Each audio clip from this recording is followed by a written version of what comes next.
नमस्कार माझ्या विद्यार्थ्यांनो मित्रांनो, मी कन्हैया पुष्पानिंबा विस्पुते, श्री विनायक माध्यमिक विद्यालय जोगेश्वरी आपले माझ्या learn with mister K. N.. Vispute English grammar सिरीजमध्ये मनपूर्वक स्वागत करतो।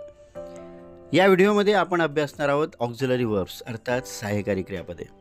तुम्हाला माहीतच आहे एकूण 24 सहाय्यकारी क्रियापदे आहेत and they classified into first primary auxiliaries. यात am, is, are, was, were, do, does, did, have, has, had असे एकूण 11 सहाय्यकारी क्रियापदे आहेत। त्याच्यानंतर बघू आपण मॉडेल ऑक्झिलरीज। यात will, would, shall, should, can, could, may, might, must असे एकूण 9 सहाय्यकारी क्रियापदे आहेत।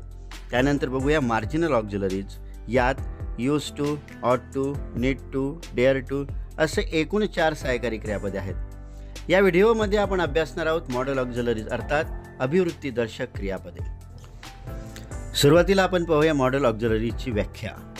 मॉडेल ऑक्झिलरीज मुख्य क्रियापदासोबत वापरले जातात आणि क्षमता म्हणजे ॲबिलिटी, शक्यता, पॉसिबिलिटी, परवानगी, परमिशन, गरज, नेसेसिटी, कर्तव्य, ऑब्लिगेशन किंवा भविष्यकालीन हेतू, फ्युचर इंटेन्शन दर्शवतात। मॉडेल ऑक्झिलरीज अभ्यासनापूर्वी keep in mind, model auxiliaries नंतर क्रियापदाचे पहिलेच रूप वापरतात।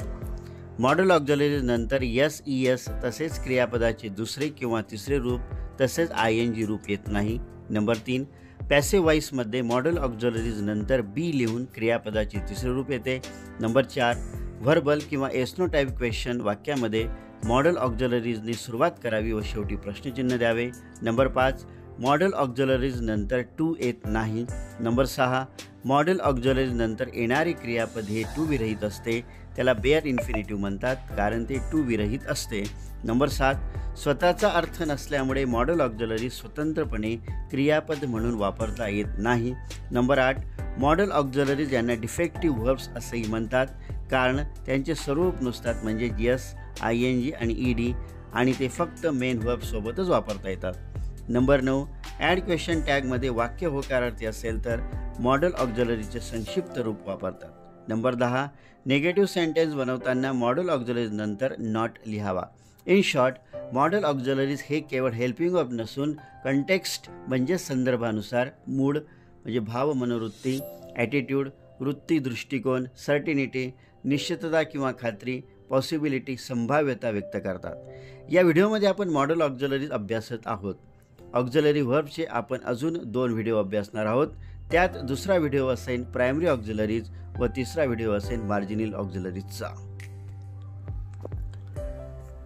आता अभ्यासूया तपशीलवार मॉडेल ऑक्झिलरीज। सुरुवात करूया कॅनपासून। ॲबिलिटी, परमिशन, पॉसिबिलिटी, कॅपॅसिटी अर्थात सामर्थ्य, शक्यता, परवानगी, क्षमता दर्शवते, विनंती, सूचना इत्यादींसाठी वापरतात। Negative form can't, past form कुड, दृढ शक्यतेसाठी एबल टू किंवा अनेबल टूची रचना वापरतात। त्यानंतर बघू आपण कुड, past ability, polite request, possibility, भूतकाळातील क्षमता किंवा शक्यता, नम्र विनंती, निगेटिव्ह फॉर्म कुडंट। त्यानंतर बघू मे, परमिशन, पॉसिबिलिटी, विश, परवानगी, शक्यता, शुभेच्छा, संभवता, सदिच्छा, हेतू इत्यादी व्यक्त करतात। Negative form mightn't, past form might. Number 4, might, weak possibility, polite suggestions, in conditional sentence, अल्प शक्यता, नम्र सूचना, जर तर वाक्यात, निगेटिव्ह फॉर्म माइटंट। नंबर 5, shall, future suggestions in future tense, भविष्यातील कृती, सल्ला, ऑफर, भविष्यकाळात, आश्वासन, वचन इत्यादींसाठी।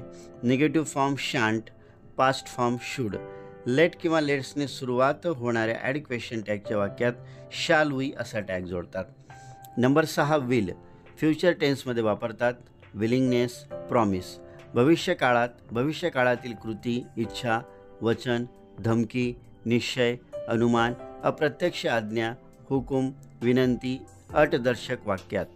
Negative form won't, past form would, अधिक निश्चिततेसाठी गोईंग टूची रचना वापरतात।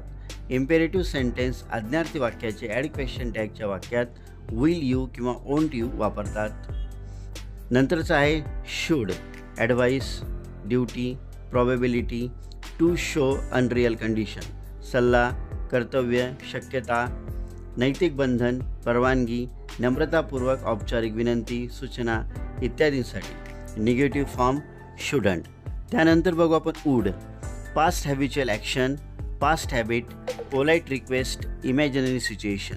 भूतकाळातील सवय, नम्र विनंती, करीत असे असा मराठीतून अर्थ, पसंत दर्शवण्यासाठी इत्यादींसाठी निगेटिव्ह फॉर्म वुडंट.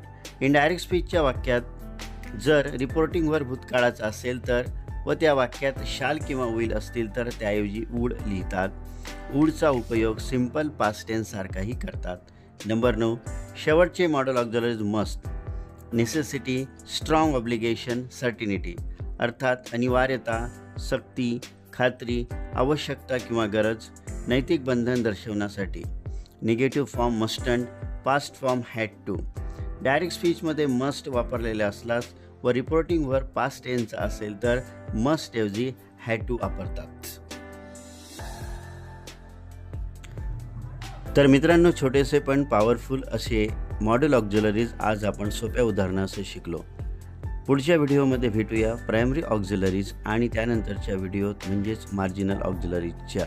म्हणून व्हिडिओ आवडला असेल तर लगेचच लाईक करा, शेअर करा आणि सबस्क्राईब करायला विसरू नका. पुन्हा भेटूया ग्रामरच्या पुढच्या अध्यायात. तोपर्यंत गुड डे, गुड बाय.